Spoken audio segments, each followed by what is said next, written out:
Hi friends, welcome to విజేత computers. ఈ model వచ్చరికి del latitude 5410 i5 processor 10th generation laptop. ఇది చూసారా, బ్రాండ్ న్యూ లుక్ వచ్చేసరికి బ్రాండ్ న్యూ కండిషన్ లో ఉంది. ఇది మనకి 8GB ర్యామ్ తో వస్తుంది అండ్ 256 SSD తో వస్తుంది.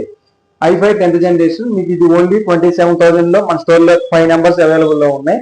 ఎవరికైనా కావాలనుకుంటే మన పైన కనబడే మన నెంబర్కి హాయ్ అని మెసేజ్ చేస్తే మీకు క్యాటలాగ్ సెండ్ చేస్తాను. మన లొకేషన్ వచ్చేసరికి KPHB colony, road number 3, Hyderabad. Thank you.